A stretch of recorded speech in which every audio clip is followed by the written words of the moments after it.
Which scene? When Richard Gere finally escapes into the American embassy. Right, keep going.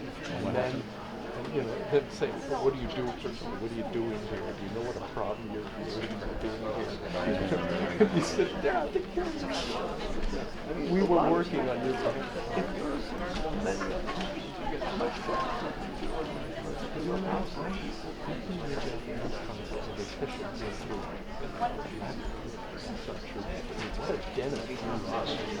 the media official used to take me out to dinner. The foreign ministry officials would take me out to dinner every month to send information back to Japan. In the office right now, he was the local media official. He would take me out to dinner the next week to find out what questions his colleagues next door were asking me. What did they ask? I got 2 great dinners at the Waldorf Astoria every month out of this because they would never tell him. Good evening. Welcome to the second lecture of the NT1 Distinguished Lecture Series in Columbia University. It's director of the Chazen Institute, faculty member of the Weatherhead East Asia Institute, and NT1 professor of Chinese business and economy. I'm very pleased to introduce and welcome Dr. Nicholas Lardy as our keynote speaker tonight. This lecture is co-sponsored by the Chazen and Weatherhead Institutes, along with the APEC Study Center at Columbia University. The NT1 Distinguished Lecture Series is named in honor of the late Dr. NT Wang, or Wang Nianzhu in Chinese, our longtime friend and colleague who spearheaded research and education related to China on Columbia campus. This lecture series continues Dr. Wang's legacy here. Tonight, we warmly welcome 2 members of the Wang family, Cynthia, daughter of Professor N.T. Wang, alumni of Columbia College and Columbia Business School, and Christine, granddaughter of N.T. Wang. Welcome. We extend our gratitude and appreciation for your family's contributions to research and education related to China and Columbia. So thank you very much. Our speaker today is Dr. Nicholas Lardy, Anthony M. Solomon Senior Fellow at the Peterson Institute for International Economics in Washington. Dr. Lardy is known as everyone's guru on China. If you do a Google search, that phrase comes up, because he's a very well-known expert on Asia, especially on Chinese economy. I look at his biography. I know many of his books, but was still impressed, pleasantly surprised that he has written 8 books and countless number of articles, and they are all very well written. I actually have my copy of Dr. Lardy's latest book. I have underlined comments, dog ears, and so on, because it's a very very good book to read. I learned a lot from reading this book. Dr. Lardy, before joining Peterson Institute 8-9 years ago, was a senior fellow in the Brookings Institute, including a stint as interim director of its foreign policy program. And before joining Brookings, Dr. Lardy was on the faculty of Yale University and University of Washington, including as the head of Chazen School of International Studies. Tonight, we'll have opportunity to learn from Dr. Lardy on this topic related to his latest book, Sustaining China's Economic Growth After the Global Financial Crisis. Please join me in welcoming Dr. Lardy.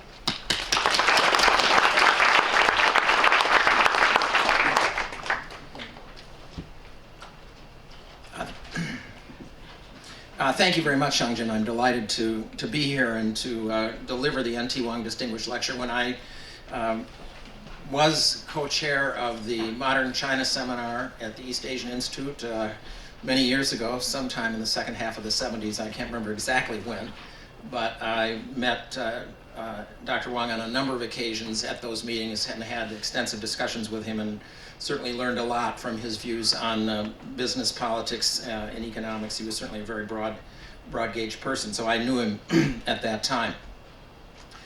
As Shangjin said, I am going to talk about my new book, and this is kind of the abbreviated title, Sustaining Economic Growth in China.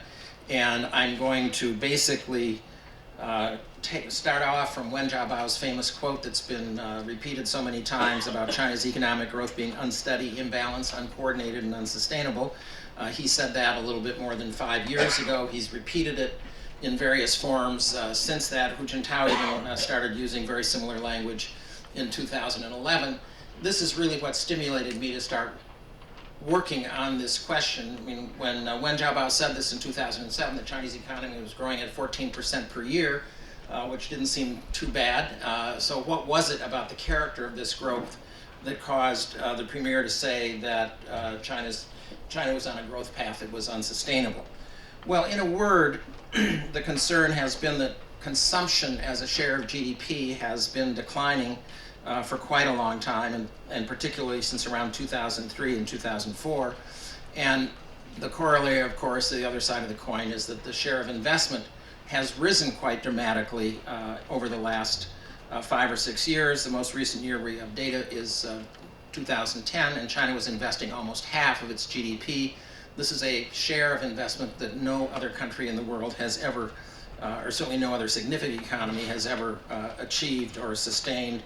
China's share of investment now has been above 40% for 8 consecutive years. If you go back and look at the pattern of growth in other East Asian modernizing economies, and many people think that there are certain similarities, look at Japan, Taiwan, Korea, they never went over 40%. So China has a very high dependence on investment to drive its economic growth, and that's certainly one of the concerns about its long-run sustainability.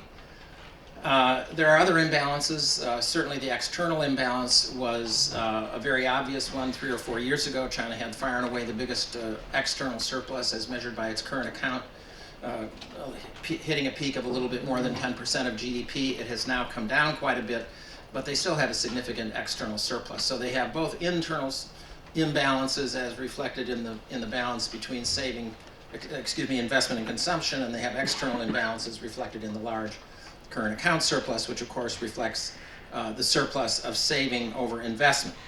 Now, one of the main themes of my book is that a lot of this has been driven by the financial sector. And my basic argument here is that the financial sector in China became significantly repressed in financial terms starting in about the middle of the last decade. Sometime around 2003, 2004, China's interest rate policy changed very dramatically. The background here, of course, is that the central bank, the People's Bank of China, sets the nominal interest rate that banks can pay on deposits. So they control the nominal rate, so whatever inflation is, they can adjust the nominal rate to get any real rate of interest that they like. And as you can see in the diagram, I apologize if you can't see it in the back, but in the first period from 97 through the end of 2003, the real rate of interest on a one-year deposit was 3%. In the last 8 years, the real rate of return on a one-year deposit has been minus 0.5%. So there's a very dramatic discontinuity in Chinese interest rate policy. The financial system became much more repressed, I would argue, by this and a number of other measures which I can allude to later. So keep in mind, this problem for China is not like the problem that we have in the United States, that we have very low interest rates in the wake of the global financial and economic crisis. China has had ultra low interest rates now on average for 8 consecutive years. And my view is that this has been a major source of the decline in the consumption share of GDP that's been particularly noticeable over the last 7 or 8 years. The first reason, of course, is very obvious. If you're going to get a lower return on your savings, that means your income will be less than it would be in a more liberalized financial environment. If your income is less, you're likely to save less. A second thing that has happened in roughly the same time frame is that the household savings rate has gone up. There are a number of explanations of why this is the case, but I believe that one of the most important ones is that Chinese savers tend to be target savers. They don't have decent medical insurance, they don't have a decent retirement program, so you could think of them as being target savers, and when you give them a lower rate of return on their savings, they compensate by actually saving more. They're not like us. We would say, well, I'll go out and have champagne tonight and champagne tomorrow. Why put my money in the bank if it's just going to get smaller in real terms? Chinese have an opposite reaction, seemingly, and they begin to save a larger share of their income. So you can see in the first period they saved about 30% of their disposable income, 30% of their after-tax income. In the more recent period, it's up in the neighborhood of about 36%. Unfortunately, these data come out with a very long lag, so we don't really know what's happened in more recent years, but all the evidence we have points to the fact that the savings rate has gone up even a little bit higher than it was in the last year for which we have official data. Obviously, if the household savings rate goes up, that compounds the effect of compounds the decline in consumption. So consumption is declining really for two reasons. Number one, income is being suppressed because their earnings are lower, and secondly, people are saving a larger share, so they're consuming less. So if savings go up, your consumption goes down. Now the next thing I look at is to ask the question, well, what are people doing with their savings? If they're saving 36% of their income, where is it going? And first of all, they can't put the money abroad for the most part. If you're well-connected, rich, a lot of international business opportunities, you can probably move money offshore fairly easily, but the average Chinese household cannot, pick up the phone and call a securities firm and say, I want to buy shares in AT&T or Facebook or something like that. They're pretty much stuck in domestic assets. The stock exchange has not been regarded, I think, by most household investors as a viable long-term place to put money. China's most famous reform economist, Wu Jinglian, in the early 90s, he was a critic of the stock market. He said the Shanghai Stock Exchange is a casino. The average investor, if they are in this market, eventually are going to lose money. And as you can see, the market is down still about 60 or 70% from its peak in the second half of 2007. So people don't put that much money into stocks. They can't put it abroad. And so what we have seen in China in recent years is that investment in residential property has soared.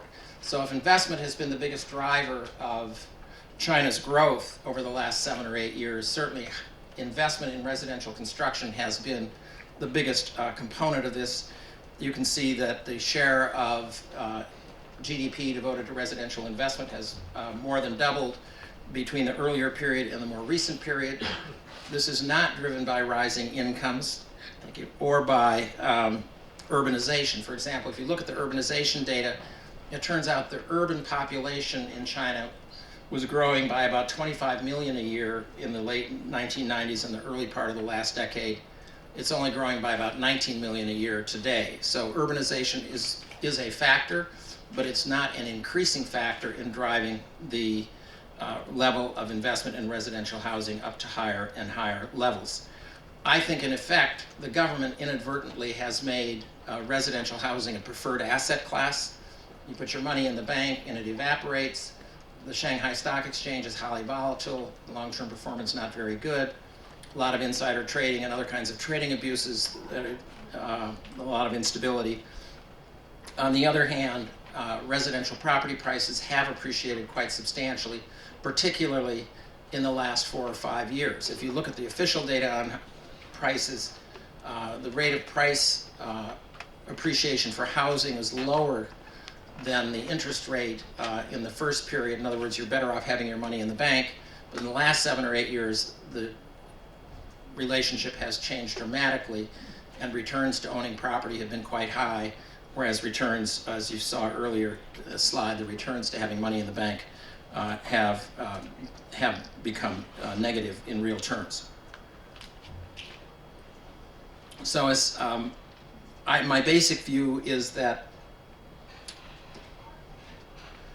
this is not likely to prove to be a sustainable source of economic growth in China. The need to rebalance the economy so they get more private consumption expenditure. And I'd just like to run through a number of reasons why this reliance on residential housing looks non-sustainable. It doesn't mean it's going to end tomorrow, or the property market's going to burst, or there's going to be a crash or something like that. I think of it more as a macroeconomic risk. If residential housing is no longer a preferred asset class, demand for residential housing will decline. that will lower the rate of investment, and that will lead to a very substantial slowdown in the economy. Remember, many large parts of the economy are tied into residential housing. 40% of all the steel produced in China goes into residential housing. You know, you have to think urban high-rises, not 2x4s. A large share of the cement, the aluminum, copper, large swaths of the manufacturing sector are very tightly connected to the growth of residential property. The whole white goods market. Some economists who follow China for investment banks even argue that the market for cars is driven largely by residential housing, because a lot of the housing is out in the periphery, so when you buy a house, you tend to buy a car. So when housing sales slow down, car sales slow down. So by the time you look at all these linkages between residential property and the rest of the economy, you can see why, if property demand moderates, if residential housing loses its preferred asset status, that the growth of the Chinese economy would slow down dramatically, unless there were some offsetting additional source of aggregate demand. Now, just let me run through some of the reasons that I think this is worth worrying about. Well, first of all, I'm going back to the investment diagram, except dividing it into two periods, and you can see that about half of the increase in investment as a share of GDP between these two periods is accounted for by the increase in investment in residential housing. See, investment in residential housing has gone up about 4 percentage points. That's about half of the increase in the overall aggregate. So if China now has what I call a super elevated share of investment in GDP, it's because housing has boomed so much over the last 7 or 8 years compared to the earlier years. Then I look for data on a number of economies. How much is China investing in housing compared to other countries? China was about 9% last year and still going up, but at least as of now, 2011 was the record year for China. Spain peaked out at roughly the same level in 2007. Of course, investment in residential property in Spain has collapsed. They're in a deep recession with lots of financial problems as a consequence. The United States peaked out in 2005 at 6%. India, a peak of about 5% in 2008.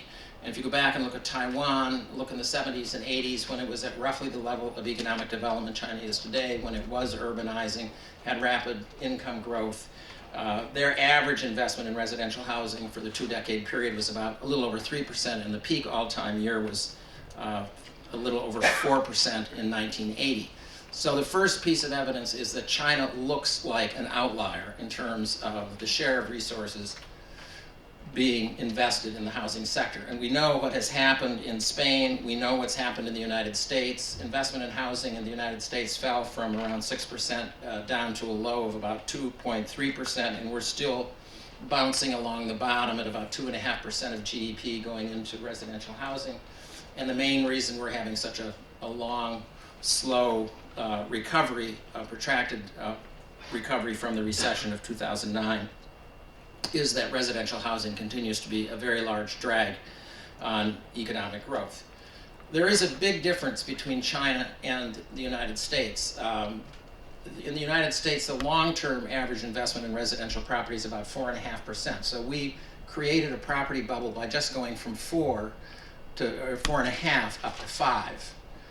But of course, we mixed in a lot of leverage, a lot of financial leverage, a lot of so-called financial innovations, and so forth, that ultimately brought down large parts of the financial system.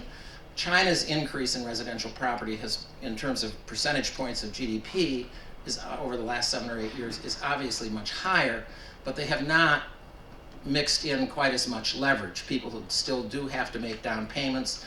Banks don't sell on the mortgages to in a securitized form to other. They stay on the books of the bank. The bank actually has an interest in whether or not the borrower can repay the loan, and they put in a number of other steps. It's kind of a plain vanilla financial system, very similar to what we had, let's say, in the 50s and the 60s in the United States, at least in terms of housing finance.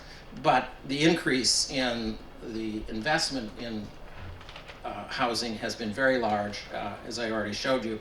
So in some ways, I think this is more of a macro risk than a financial risk. China could have a slowdown in housing without causing the financial system to collapse the way it did in the US, but I think they would still suffer a significant slowdown in economic growth, again, if there wasn't some offsetting increase in demand from some other part of the economy. So this is reason one. China's an outlier.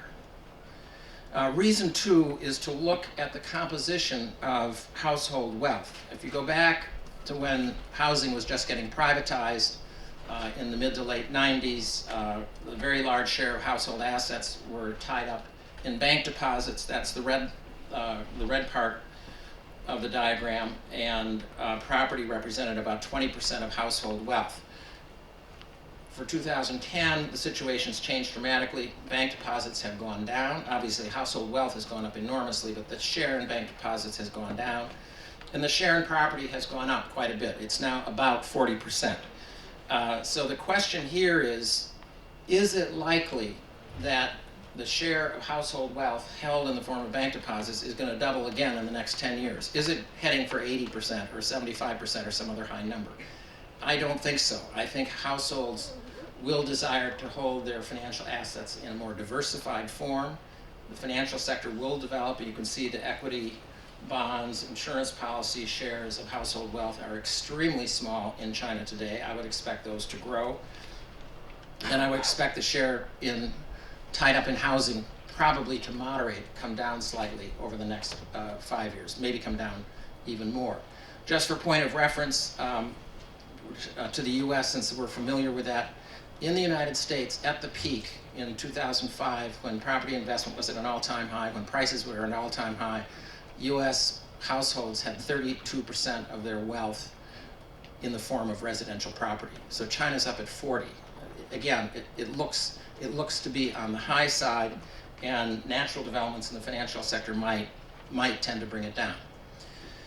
A third reason to think that the property boom might not last forever is that households have taken on dramatically increased levels of debt just over the last 3 or 4 years. If you remember that diagram on housing investment, there was a very large increase in investment in housing in 2009 and 2010, and that was made possible in part because households took on a lot of additional debt. They went from a situation where debt was equal to around 30% of their disposable income to one in which it's a little bit over 50%. So not quite a doubling of debt in 3 years.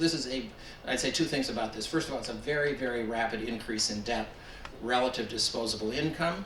If you remember for the figures for the US, you might think, well, 50% is not really so high, and certainly it's not very high compared to the US or the UK and some other countries, but it's about twice as high as the average level of household debt for countries at comparable levels of economic development. So again, China looks like an outlier. They've taken on a lot, households have taken on a great deal of debt in the last 3 years, and the level of indebtedness relative to their incomes is much, much higher than it is in other countries with comparable levels. I mean, you look at the data for Indonesia, the Philippines, those countries typically their households have debt equal to 9%, 12% of their disposable income. China's up at 50. And then finally, I want to look at it from the point of view of the lending institutions. What about the banks that are financing this property boom in China?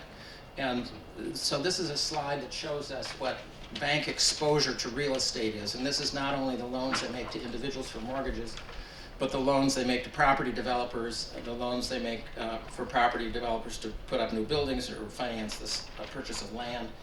And again, you can see when the property boom was just getting going, 2004, bank property lending was about 13% of the portfolio of bank loans. Today, it's up closer to 20%, so there's been a very rapid increase. Again, you'd have to ask the question, if banks are appropriately managing their risks, are they likely to want to take on even more exposure to the property sector? Are they heading for 25 or 30% of the loan portfolio tied up in real estate investment? Well, as I say, maybe the banks won't manage their risks, so this isn't an issue, but if they do manage their risks, it seems hard to believe that this pace of increase in exposure to property will continue. So for 4 reasons, I think that it's imperative for the Chinese leadership to adopt policies that will bring on more private consumption expenditure, begin to gradually taper off the high rate of investment and particularly taper off the high rate of investment in residential property. It doesn't mean it has to go down to some very small number. It just means it seems unlikely to me that it can go to 10% this year, and then 11, and then 13, and then 15 over the next 3 to 4 years. That's the kind of time path we have been on for the last 5 or 6 years. So this is the major internal imbalance: too much investment, too much of it going into residential property. I should say that most of this investment, or a very large portion of the increase in residential investment, property investment that has occurred, is people that are buying multiple properties. The central bank did a survey last year, and they found just in the city of Beijing, 18% of the households own 2 or more properties in Beijing. So that's not counting the resort place, the place they bought in Sanya or some other nice location. It's just talking about property that they own in the city itself. Some real estate companies have estimated that in the first half of 2009, which was the biggest real estate boom year, that 40 to 50% of all properties that were purchased were for people that were buying them as an investment. They were not going to be their primary residence. So this seems to me to be a situation that will gradually unwind, and if nothing else is done to increase aggregate demand, then the economy could slow quite significantly. Well, I want to turn back to the question that I posed at the outset, and that is, why did the central bank change its interest rate policy, which has had these repercussions? Lower share of consumption, higher share of investment, and a lot of the investment going into property. Why did the interest rate policy change around 2003? And that takes us to the external sector. So one of the things I try to do in the book is to explain the linkages between the internal imbalances that I've just been describing and the external imbalances, which I've alluded to but haven't really explained in any detail. And this gets us into exchange rates and international finance, and so you'll have to bear with me for a minute. This is a diagram that shows us what's happening to the value of the Chinese currency vis-a-vis all of its trading partners. And when you're above 0%, that means your currency is appreciating. When you're below 0%, you're depreciating. And the takeaway from this is, through around 2002, China's currency was appreciating fairly strongly, about 4.5% per year. Now, that strikes some people as surprising, because we know that the RMB was rigidly pegged to the dollar at the exchange rate that many of you will remember of 8.28, which prevailed year after year after year after year. Well, if the exchange rate is pegged to the dollar so rigidly, how is the currency appreciating? Well, the Chinese currency, the renminbi, was appreciating from the mid-90s through early 2002 because the dollar was appreciating. So as the dollar appreciated, the RMB appreciated, not at exactly the same rate because the trading partners are slightly different, but as you can see, China had a fairly strong rate of appreciation. Beginning in February of 2002, the dollar began a period of a long slide, a long depreciation, and the Chinese authorities, I think, were kind of asleep at the switch. They didn't notice that the trend line in the dollar had changed. A lot of people, including some in my building, think that there was a secret meeting and the Communist Party decided to pursue a mercantilist trade policy and get a very undervalued exchange rate, and then we know what happened.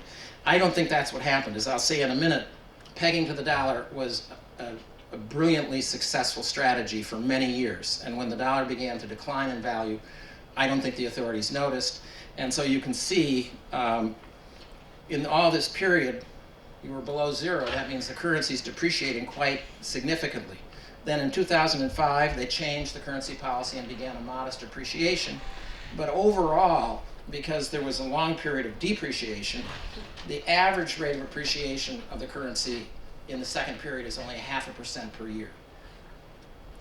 Well, if you remember international trade and finance, you will not be surprised by this diagram. China had a lot of high productivity growth, but they had a significant appreciation of the currency. So in the first period, their external surplus was fairly small, a little over 2% per year.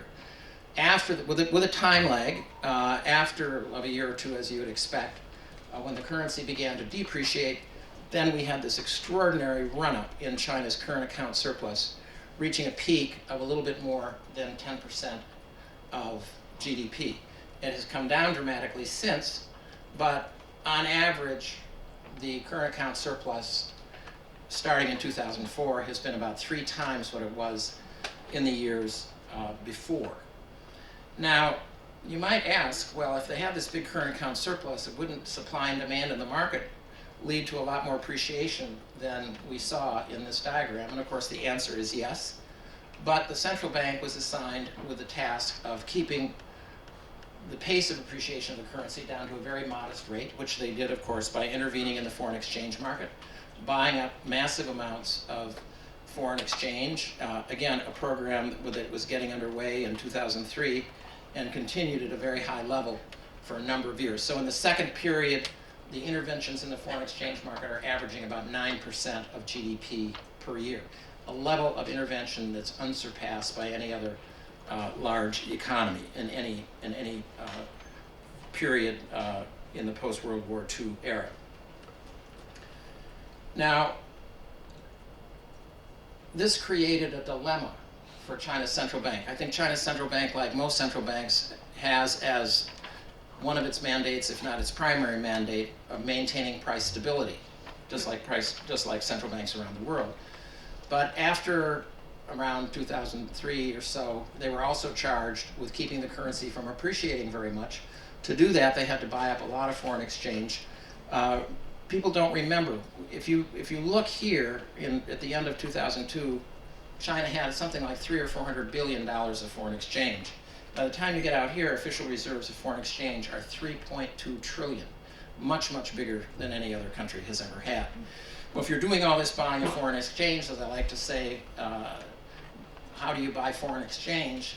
So we always talk about buying foreign exchange. How do you buy foreign exchange? You sell domestic currency. And so you have a big increase in the money supply. So the requirement that was laid on the central bank of keeping the currency undervalued was an inherent conflict with their mandate of maintaining price stability. And in a word, I think they adopted a low interest rate policy beginning in 2003 in order to hold down the cost of this intervention program. To keep price inflation under control, they obviously had to engage in massive sterilization operations. They had to get all that money they'd put into the market back out so that it didn't lead to price inflation. They did that by issuing a lot of bills. They would sell these bills to the bank. That would get the money back out of circulation. You see that program really got going in about 2004. At the peak, there were about 5 trillion RMB in these bills outstanding. On average, in the second period, it was about 10% of GDP. Well, the central bank had to pay interest on these bills, and in a low interest rate environment, the cost to them of doing this kind of sterilization operation was reduced. They also raised up the required reserve ratio, which had been typically down at 6%, 7% back here. It was raised up continuously, hit a peak of 21.5% last year. It's now dropped down to I think 20.5%. So it's still super elevated.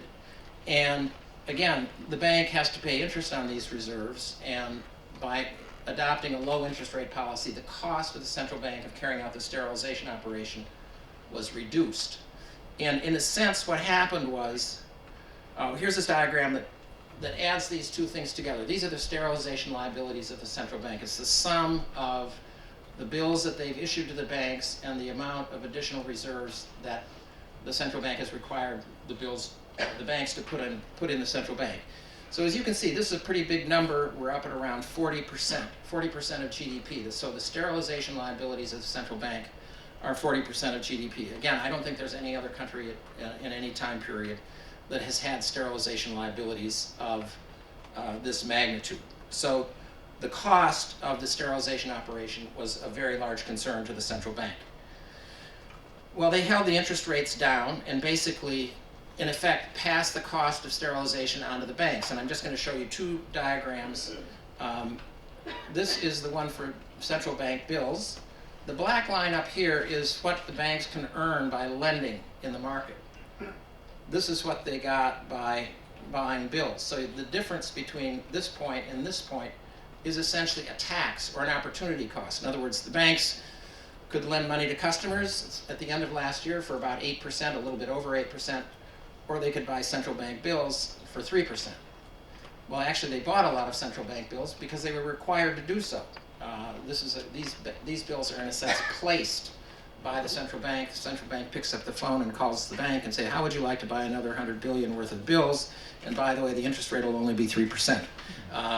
So there's a big tax on the banks. And of course, the tax is much worse with respect to the required reserves because the central bank only pays 1.6% on required reserves. So again, the tax on banks is the difference between this 8% that they could earn by lending money to customers and the 1.6% that they could earn by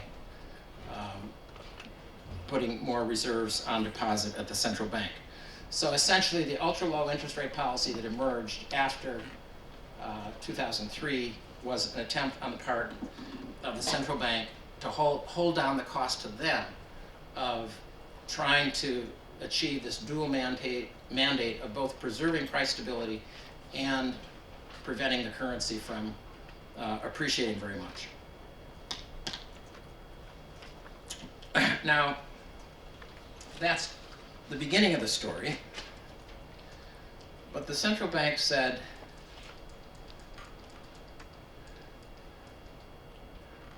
not to worry, we're going to make the rate on deposits so low that you're still going to be profitable even though you have to hold all these central bank bills and put so much money on deposit at the central bank that you can't lend it out. And so that's where the low interest rate policy emerged. It was a way of compensating the banks for the sterilization operations. So the sequence of events is that in the first instance, the central bank imposed the cost of sterilization on the banks, and in the second step, the central bank fixed a low ceiling on deposit rates, didn't raise it up very much when inflation came along, and so they gave banks a very, very cheap source of funding. And the result is today the Chinese banks are the most profitable in the world. Their return on assets in the fourth quarter of last year for the whole banking system was 1.4%. Citibank is lingering down there at 0.7. Even the best managed international banks like HSBC and Standard Chartered that were not so heavily exposed to the global financial crisis are barely earning 1% on assets. Chinese banks are up at 1.3 or 1.4. So they're highly profitable, but it's at the expense of the household sector. It's at the expense of household income. It's contributed to the growth of household savings rate and has at least contributed to the big increase in investment in residential property as a share of GDP. Now, so this is kind of a summary of the effects of all these things that I've been talking about, trying to put this all together. What's the linkage between the deposit rate policy and household consumption? My assertion is if they adopted more market-oriented interest rates, deposit rates would go up. So the first linkage is that if deposit rates went up, then households would have higher income, and for any given level of savings, the consumption would go up. Also, I tend to the view that as rates on deposits went up as a result of market liberalization, the savings rate of households would go down, and that would also lead to more household consumption. And these two effects are independent and they're additive. So you kind of have a double-barreled effect from interest rate liberalization that would help to rebalance the economy in favor of consumption. There's some other things that need to be done as well, but this is one of the major steps I think that needs to be taken. There's a third linkage that I haven't talked about, and that is that low rates on deposits, which have stimulated a much higher level of household saving, have also led to relatively low rates on loans. In the first, I don't have a slide on this, but in the first period, the interest rate on loans in real terms was about 8%. In the second period, the interest rate on loans is about 3%. Well, what does that amount to? If your economy is growing at 10% and you can borrow money for 3%, it's basically a subsidy to borrowers. And it basically is a subsidy in particular to manufacturing, which is more capital intensive than services. And so if you had interest rate liberalization, banks would have to pay more on deposits. Part of that cost would get passed on to borrowers, so you'd have higher lending rates. And higher lending rates, I believe, would lead to less capital-intensive development. China's been very much driven by manufacturing. Manufacturing is very capital-intensive. China went from producing 100 million tons of steel to some 700 million tons of steel. China is now producing as much steel as the next 11 largest steel-producing countries combined, and mostly going into residential housing. So if capital was not so cheap, you'd have less of a subsidy to capital-intensive manufacturing.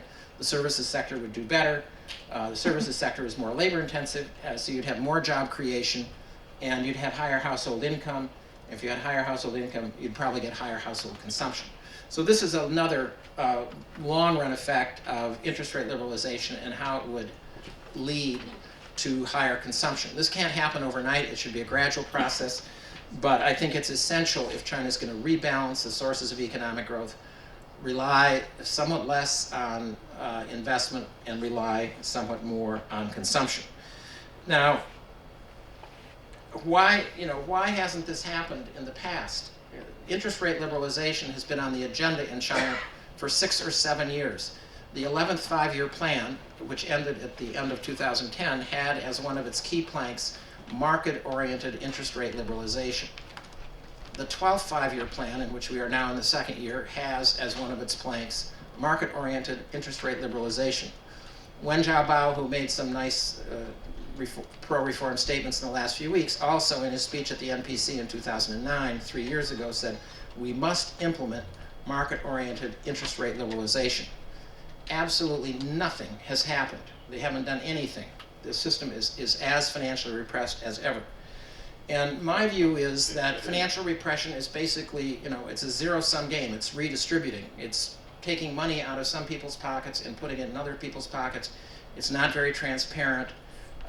The losers tend to be large numbers of people who are losing a small amount. The winners tend to be smaller organizations that are winning a large amount. So financial repression here defined broadly to mean underpriced capital, low interest rates on deposits, an exchange rate that has been undervalued for most of this period, have helped coastal provinces at the expense of inland provinces.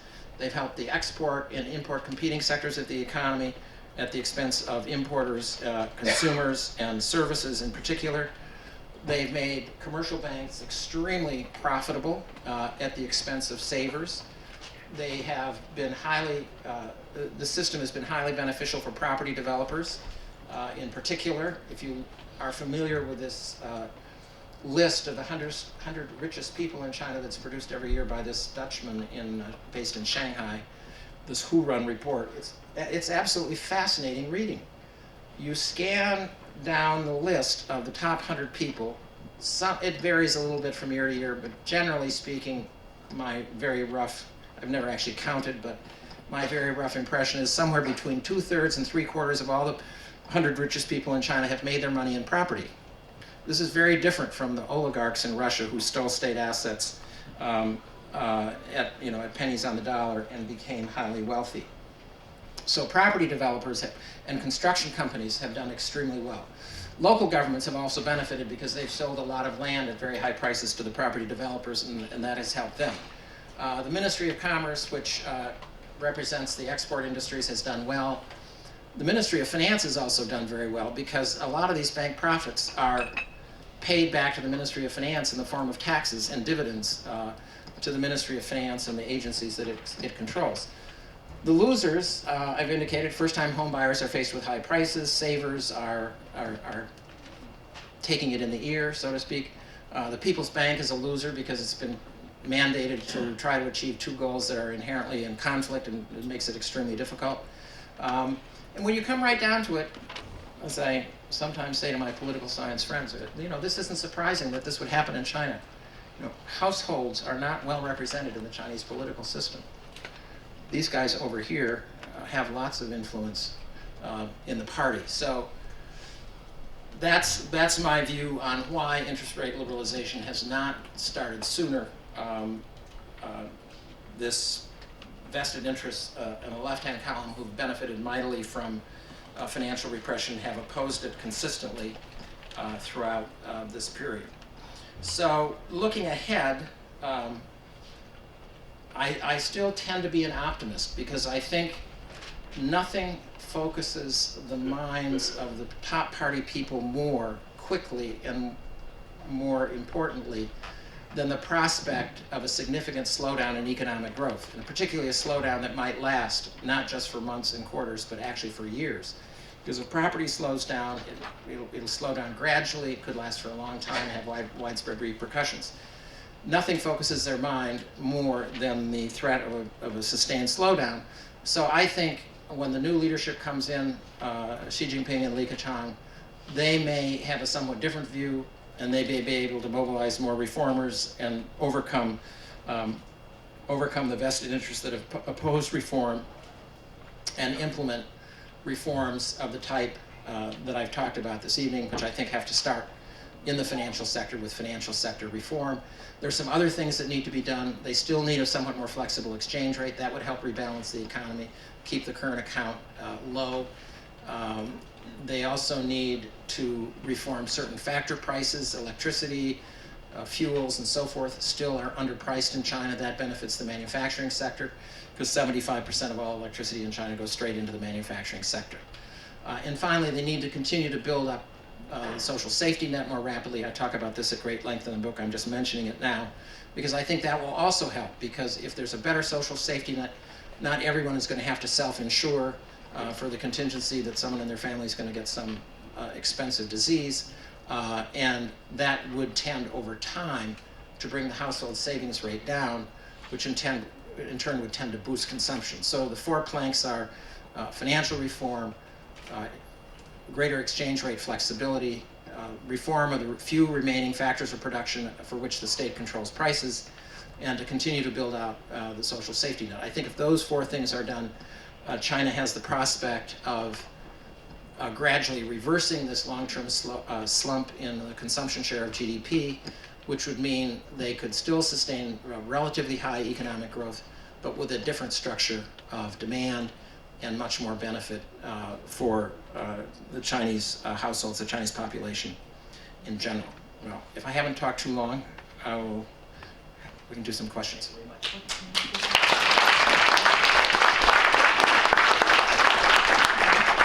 have time for some questions.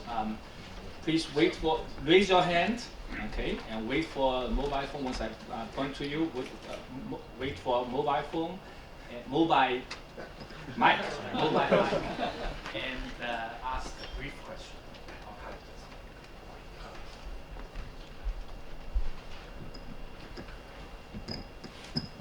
Okay, thank you, Dr. Lardy. I met you in 2010 when I was at Carnegie.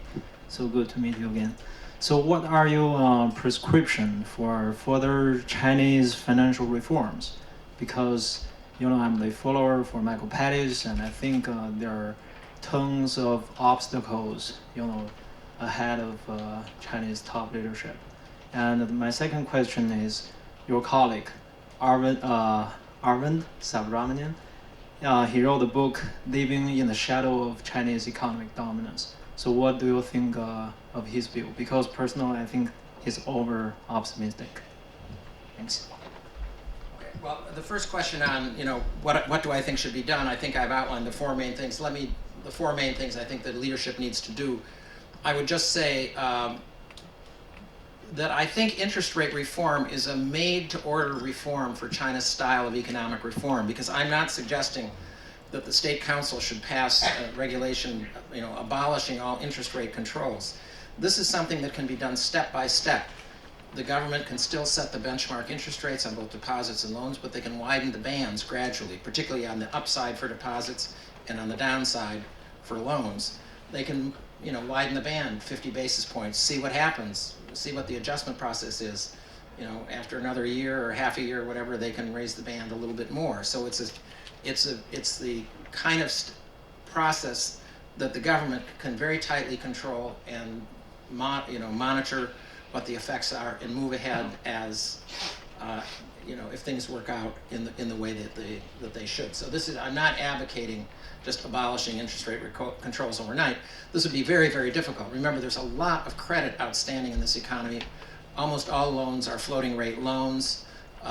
You want to give people time to adjust, so you don't want to reprice all your loans at a much higher rate, tomorrow afternoon.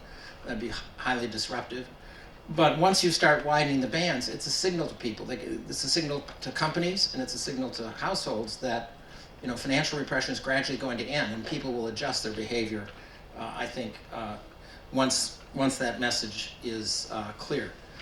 Now, the second question was, I have a colleague who's written this book called Eclipse, and the subtitle is Living in the Shadow of China's Economic Dominance. And he postulates that China will be the dominant reserve currency. Well, he asserts, number one, that on purchasing power, China's already bigger than the United States. This isn't going to be something happening in 2016 or 2022 or whatever other number you may have read about. It's already happened. Secondly, that their currency will rapidly become convertible, and even more surprisingly, that it will start to become a significant reserve currency very soon and will replace the dollar as the world's dominant reserve currency within a decade. I'm very skeptical. I'm very skeptical of all three claims. I think the purchasing power parity estimates, which we don't need to go in here, I think have a very wide margin of error. And when you look at how long, you cannot have a currency that is convertible on capital account if your interest rate structure is completely divorced from what's going on in the rest of the world. You have to have flexible interest rates, market-determined interest rates. China's been talking about moving slowly in that direction for 7 years and have done nothing. So at the pace they're currently moving, it's going to be very difficult to move towards capital account convertibility. If they started doing everything perfectly very soon, certainly I think they could get to capital account convertibility within 5 or 6 years. But going from there to having the RMB used as a major reserve currency, I think is another giant step. And I think it would be, I don't think they can do it in a decade. I think it's very unlikely.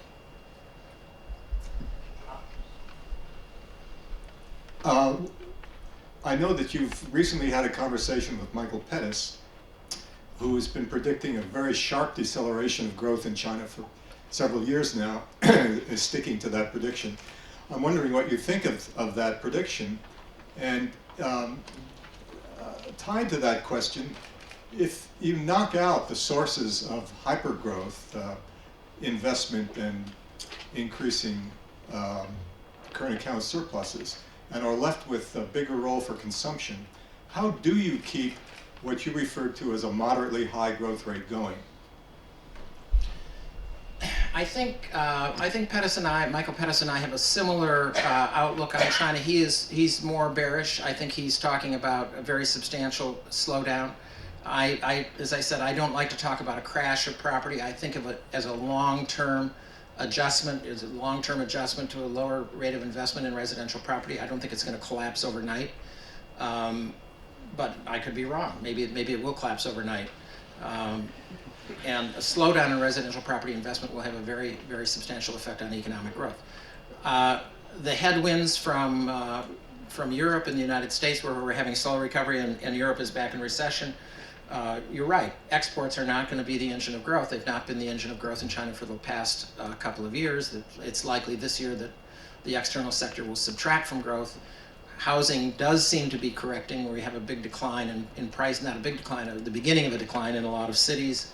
Some slowdown in transactions, although the March data showed a big jump up again. I think I'm betting that there'll be more of a prolonged slowdown, which in some ways is worse, because if you have a sharp correction, the crash, usually the corollary is you bounce back fairly quickly. You get rid of the distortion, you bounce back, and you get back to where you were. I'm thinking of a correction that could last several years and would be quite painful, because that's the way property corrections play out. At least that's what we've seen. Now, the question is, your second part of your question was, well, how are you going to keep up growth if investment falls as a share of GDP? Well, consumption demand can, the structure of demand will change. You'll have a much more rapidly growing service sector. One of the striking things about China is that its service sector in the 80s and the 90s doubled as a share of GDP, and since 2001 or 2002, there's basically no increase whatsoever. So services has made no contribution to growth. Capital's been subsidized, that helps manufacturing. The currency's been undervalued, that helps manufacturing. Household income growth has been modest. Savings rate has gone up, so demand for services hasn't been there. All that can change, and I think, I'm not advocating that investment go back to, 25%. All I'm saying is, I don't think it can stay above 40% for very many more years, particularly when so much is going into the residential property sector.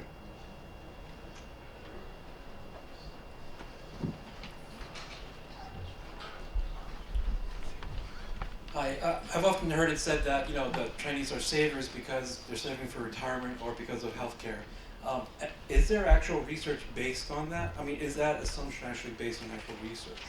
And I guess related to that is it really advisable for Chinese consumers to consume at a rate that was equal to, let's say, America at its pre Great Recession days? Well, let me take the second part of the question first, which is the easiest, and that was, should we be advocating that China start emulating the United States? Well, I think I should have made more clear that we are polar opposites. In the U.S., the consumption share of GDP at the peak was about 70%, the highest of any country in the world. I think we've slipped down now to something in the high 60s, but we're still very, very elevated.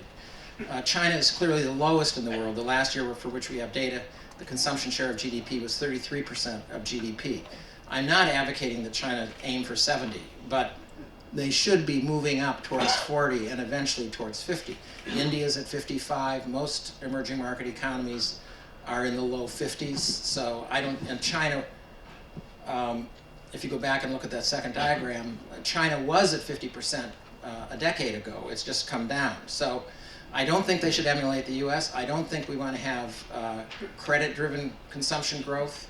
We want to have consumption growth that's based on growth of real incomes. But there's a lot of headroom to move up from 33%. Now, on the question about the evidence on the savings,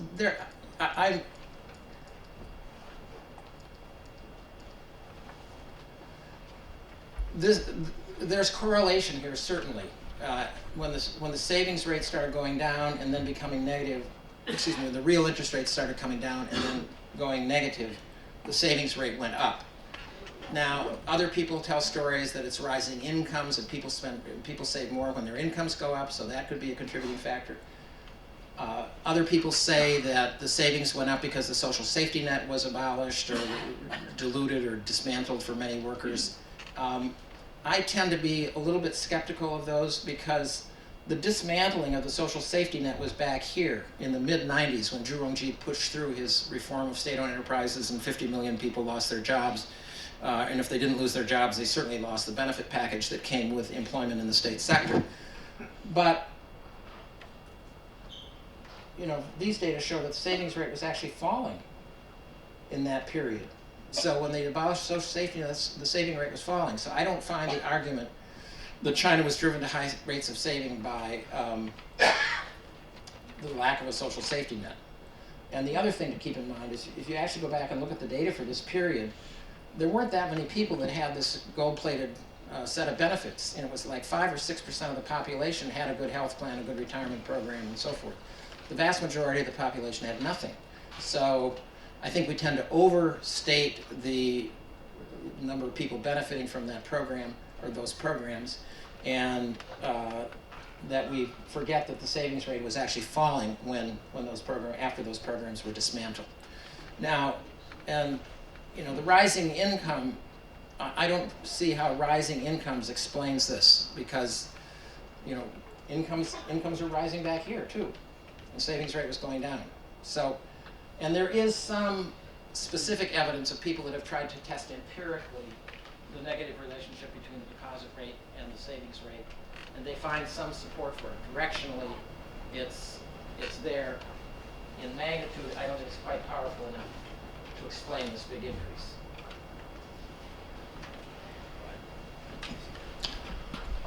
You mentioned in your book that instead of scaling back, China's private businesses are growing faster over the past few years, whereas many people thought that actually the state has been increasing their footprint in the broader economy. Would you say that the investment boom is driven more by private sector or by the state or SOEs? And whether a private sector-driven investment would be more efficient going forward? Thank you. That's a very good question. I do take on this argument that the stimulus program China launched in the last quarter of 2008 advantaged the state-owned sector, and that's something you read about in the financial press. I mean, I can show you 50 citations from The Economist that assert that the banks only lend to state-owned companies. And the reality is much more complicated. Private companies got a lot of increased access to credit in 2009 and 2010, and again in 2011, for which we now have data. Lending to household businesses grew particularly rapidly. So even a lot of the GT type enterprises they're not even enterprises, they're not organized under the company law, that have a handful or a dozen employees, the mom and pop shops, they're getting access to credit. So I think the credit story has been misinterpreted, misrepresented. I think that the banking sector is lending a lot of money to private firms. Of course, they don't lend money to every startup, but if you try to start a firm and walk down to Citibank, they're not going to make you a loan. So that's kind of universal. And the state sector continues to shrink. In 2009 and 2010, the state sector was the slowest growing sector of the economy, just as it has been every year since 1978.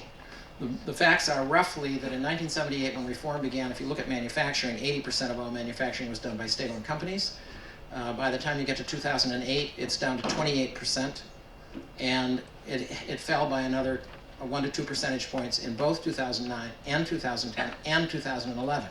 So the way I put it is, yes, the state is not giving up its monopoly control of certain key industries, and they're not all in manufacturing. The financial sector, for example, still tends to be very heavily state-dominated.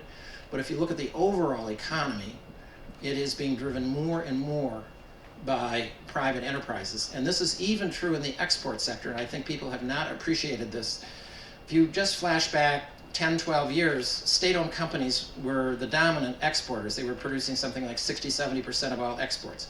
Then we had the rise of joint ventures and wholly foreign-owned companies that came to be the dominant source of exports in China. But in the last 4 or 5 years, the share of exports being produced by foreign-connected companies has actually declined, and the private sector has boomed.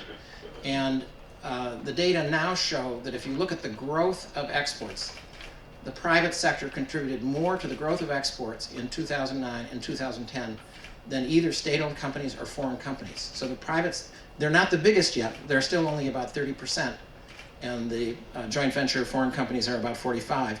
But the JVs and the foreign companies are coming down, and the private companies are coming up, so that the delta, the increase in exports in 9 and 10 came predominantly from private companies. So I think that there are certainly some areas in which the state has tried to expand its influence, but there are some of these areas where they have either not tried or they've tried and failed. I will take 3 more questions. Raise your hands. I'm trying to get a fair distribution. So the lady first.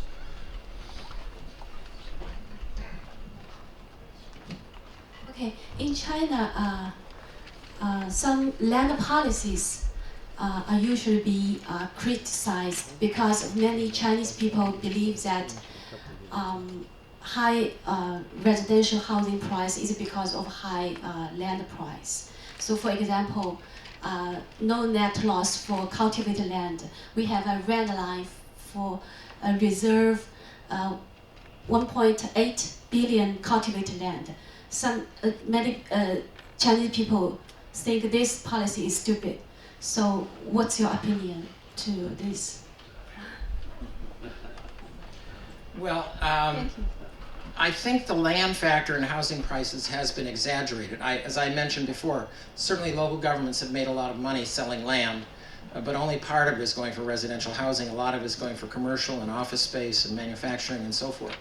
And when you take into account that most of the housing being built in urban China today is high-rise buildings, the cost of the land does not represent a very large share of the total price to buyers. I've tried to calculate this using various kinds of data, and I'm coming up with numbers like 10 or 15%. Not it's significant, but not as high as many people seem to think. Now, I'm not, I'm not saying that's the final word, but I don't think land prices are as big a factor in driving up prices as some people have said. Right, second to the last question.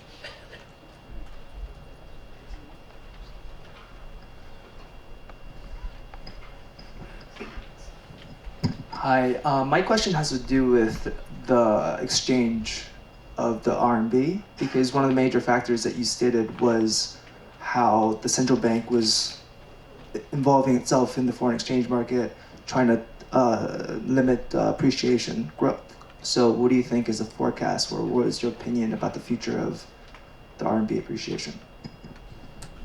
Well, I would say two things. First of all, the currency is substantially less undervalued than it was back in 2005 when they began to change policy. The currency has appreciated by about 30% on a real trade-weighted basis since July of 2005 when policy changed. And that's certainly a factor contributing to the reduction in China's external surplus.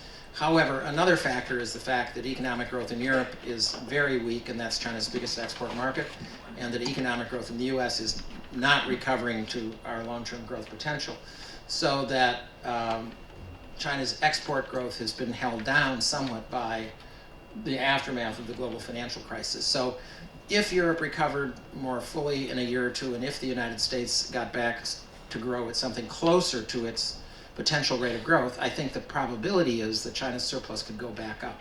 I think the biggest thing to keep in mind is that, and I think this is a problem in China, I think when people like me talk about an equilibrium exchange rate, a lot of people think, oh, well, that's a number. Once you get to the equilibrium exchange rate, you're set. That's kind of what an equilibrium implies. But China has very high productivity growth compared to most of its trading partners. So its cost of producing goods is tending to go down compared to its trading partners. And that means that if you get to some exchange rate that may be in equilibrium today, and then you just keep it there, in 3 years, this differential productivity growth will mean that China will have a growing surplus again. And there are different estimates of how much appreciation you have to offset this productivity gain, but the lowest estimates are in the neighborhood of 3 to 4%. So I would say that even though the current account surplus today is relatively small compared to 4 years ago, that the authorities should still allow the currency to appreciate 3 to 4% per year at least in order to prevent the surplus from ballooning back up again. Last question. Thank you, Professor Lardy. As you just mentioned, there are both winners and losers under the financial repression policy. And I'm wondering, what do you think is the income distribution effect of the financial repression? And when Chinese government is going to further reform its financial system, how to balance the economic growth effect and this distributional effect? So thank you. Well, that's another factor that I did not mention when I talked about the rising savings rate, but probably another factor contributing to the rising savings rate is the fact that the income distribution has gotten a lot more unequal in the last decade. And we know that people at the top of the income distribution save a much higher share of their income. Those are the ones that are buying the third and the fourth and the fifth house because they think it's a good investment. So you have very high savings rate, and so as the income distribution becomes more unequal, the people at the bottom have income so low they can't save anything or very little, and the people at the top have a lot of discretion and they tend to save a great deal. So one of the factors contributing to this rising saving rate in this period is probably the growing inequality in the distribution of income. Most governments have found this very difficult to deal with, in terms of via taxes or any other kinds of redistributive programs. So I'm not sure what options they have, but I do think the most important one is to get off the capital-intensive growth path that has concentrated more income in the corporate sector, less income in the household sector, more growth of employment in the modern sector, because growth of employment in the modern sector in the last 7 or 8 years has actually slowed down. So I think the kinds of policies that I talked about earlier would contribute indirectly to some reduction in inequality as well. All right, so before I conclude the lecture, let me say we will have a reception, and those of you who still have questions and like to talk to Dr. Lardy, there's a chance. The reception will be just here. Please join me in thanking.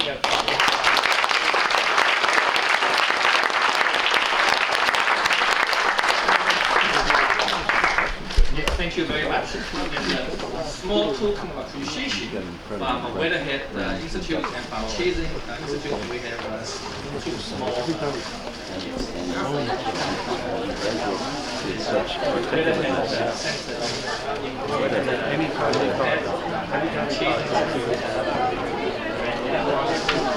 Thank you very much.